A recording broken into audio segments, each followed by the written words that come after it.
안녕하세요. 심리학자 이따입니다.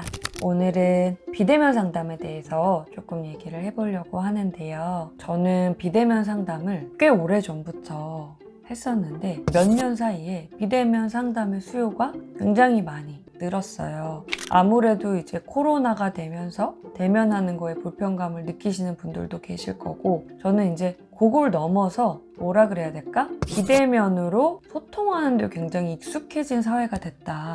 예를 들어서 줌으로 미팅을 하고 줌으로 면접을 하고 이런 일들이 굉장히 일상화가 됐잖아요. 그러다 보니까 과거와는 다르게 화상 상담, 이런 비대면 상담에 대한 수요가 굉장히 늘고 있고, 그거에 대해서 내담자분들이 좀 자연스럽게 생각하시는 것 같은 그런 느낌을 받습니다. 그래서 저도 세상이 바뀌었다라고 생각을 하는데, 왜 옛날에만 해도 상담사들도 이런 비대면 상담에 대한 부정적인 인식이 꽤 많았던 것 같아요. 그거는 뭔가 상담이 좀 아니다, 정통이 아니다, 그런 뭔가 대면 상담으로 끌어오는 어떤 수단 정도이다, 뭐 이런 인식이 굉장히 강했었는데, 지금은 그런 상담사의 시각도 많이 바뀐 게, 일단 연구들이 많이 나오고 있어요. 비대면 상담에 대한 연구들이 많이 나온다는 거는 상담의 주요 방식 중에 하나로 지금 비대면 상담을 보고 있다라는 의미인 거잖아요. 그래서 연구들이 많이 나오고 있고, 예전에는 이런 학회에서 비대면 상담을 경력이나 그 수련 과정으로 인정을 해주지 않았는데, 지금은 일정 부분 인정을 해주고 있어요. 몇 년 동안. 이게 코로나가 끝나고 다시 원상태로 돌아올지 안 돌아올지 모르겠지만, 제가 생각할 때는 조금 변화하는 추세로 많이 가고 있다라는 생각이 듭니다.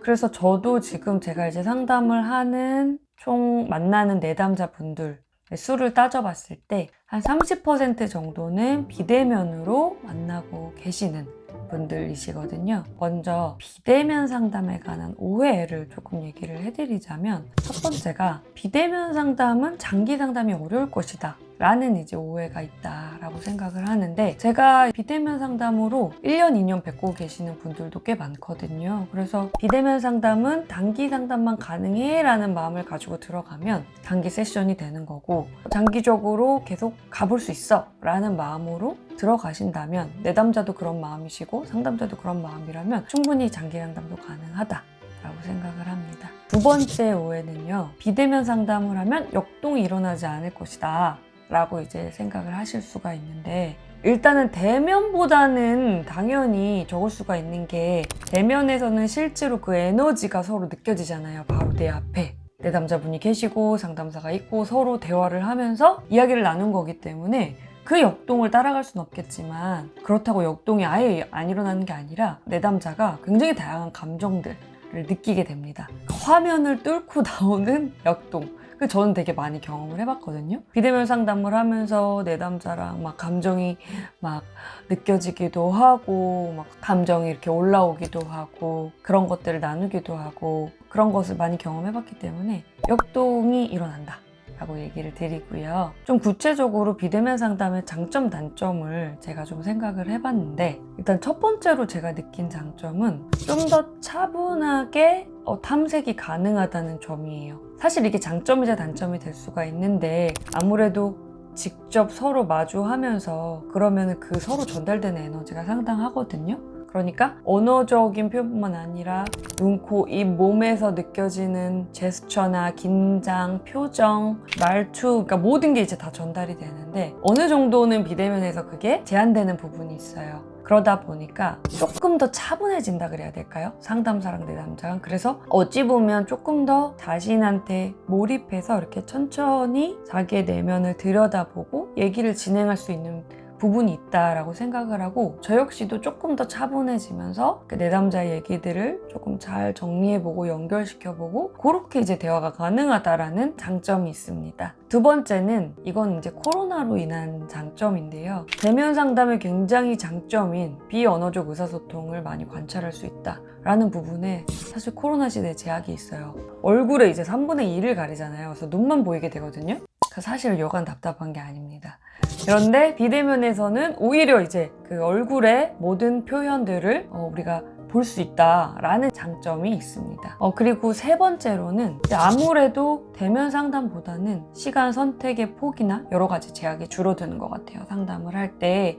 그래서 조금 더 시간 선택 범위도 넓어지고 왔다 갔다 이동하는 시간 제외하고 막 내담자분들이 시간 선택을 하실 수 있잖아요. 그런 제약들이 좀 줄어드는 게 있고, 그리고 보통 대면 상담을 할 때는 우리 동네, 뭐 회사 근처, 학교 근처 이렇게 자신의 바운더리 안에서 선택을 하게 되는데, 그러다 보니까 나는 정말 저 선생님한테 한번 받아보고 싶은데 거리가 너무 멀어. 왕복 4시간이야 계산을 하면. 근데 그렇게 매주 가기에는 조금 에너지 소모도 크고 매주 가기에 좀 어려움이 될 수가 있잖아요, 분명히. 그런데 꼭 받아보고는 싶어. 이럴 때 비대면 상담을 활용할 수가 있는 거죠. 그래서 실제로 비대면 상담 하시는 분들은 조금 거리가 있으신 분들이 많은 게 사실이에요. 자, 그럼 비대면 상담의 단점은 뭐냐라고 했을 때 그 상담실 공간이 주는 의미가 있는 것 같아요. 뭔가 어쨌든 공간 안에 상담사랑 내담자가 둘이 있고, 그리고 어쨌든 안전하다라는 느낌을 주는 그 공간이란 말이에요. 아무도 듣지 않고 편안하고, 어쨌든 우리가 몸이 편안해져야 마음의 깊은 곳까지 접근할 수가 있거든요, 안전하게. 그런데 내가 상담을 진행하는 공간이 집인데 나는 가족 관계에 어려움이 있어요. 그러면 사실 집에서 안전하게 상담을 한다라는 느낌이 일기가 어렵고, 또한 내가 어렸을 때 집 안에서 어떤 폭력적인 상황이나 불안 상황들이 굉장히 많았어요. 그럼 집이라는 공간 자체가 나한테 긴장도를 줄 수가 있거든요. 그러한 단점들이 발생할 수 있다는 거죠. 그리고 두 번째로는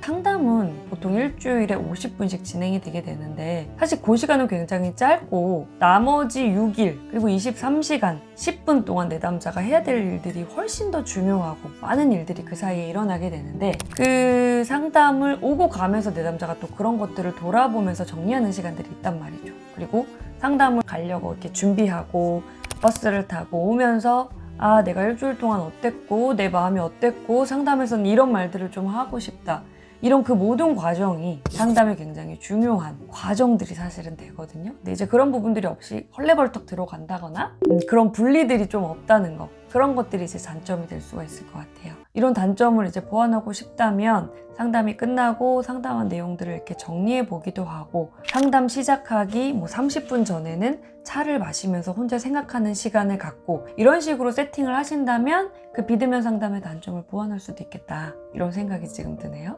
사실은 이 만남이 주는 그냥 그 경험 자체가 주는 치유라는 것이 있거든요. 제 상담한 내용들을 들어봤을 때도 느끼는 게, 상담사랑 내담자가 오간 그 말을 그냥 이렇게 종이에 풀었을 때랑 또 귀로 들었을 때랑 실제로 그 장면이 녹화된 걸 봤을 때랑은 다 천차만별이라는 거죠. 그냥 상담사와 내담자의 언어에는 말투라든지 분위기, 따뜻한 눈빛, 이런 것들이 이제 담기지가 않잖아요. 그러니까 아무래도 대면 상담에서 만났을 때 상담사의 어떤 눈빛이나 그냥 그 존재 자체로 위로해주는 그 공기, 느낌, 이런 것들이 있거든요. 그것이 주는 사실은 안전감이나 치유의 경험들이 굉장히 큰데, 그런 것들이 이제 없을 수 있다라는 것이 이제 단점이라고 볼 수가 있을 것 같아요. 그래서 추가로 비대면 상담을 할 때 주의해야 할 점 한 가지 말씀드리자면, 안전한 공간을 확보하시는 것이 굉장히 중요합니다. 바깥에 사람이 있는데 내가 방문을 닫고 상담을 편하게 한다? 그거는 어려운 일일 것 같아요. 왜냐면 들릴 수 있다는 부담감이 있기 때문에 여러 가지 신경을 쓰면서 상담을 진행하게 되잖아요.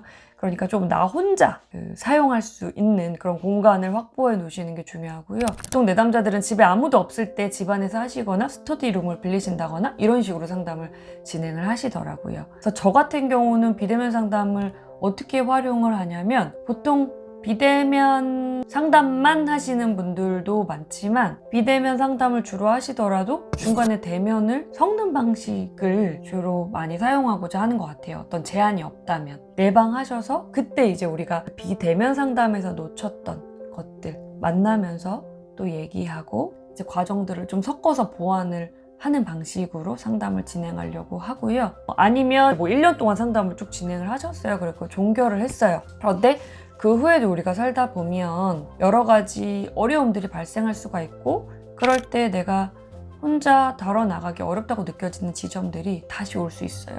그거는 실패한 게 아니라 당연히 살면서 그런 일들이 있는 건데, 그럴 때 화상 상담으로 간헐적으로 진행을 하면서 여러 가지 어려움들을 나누고 같이 해결 방안들을 모색을 하고 또 사후 관리를 하는 그런 방식들을 지금은 사용을 하고 있습니다. 그래서 오늘은 비대면 상담에 대해서 얘기 나눠봤고요. 여러분 이제 새해가 밝았는데 모두 건강하시고 또 즐겁고 풍요로운 한 해가 되기를 진심으로 기원하겠습니다. 저희 다음 영상에서 다시 만나요.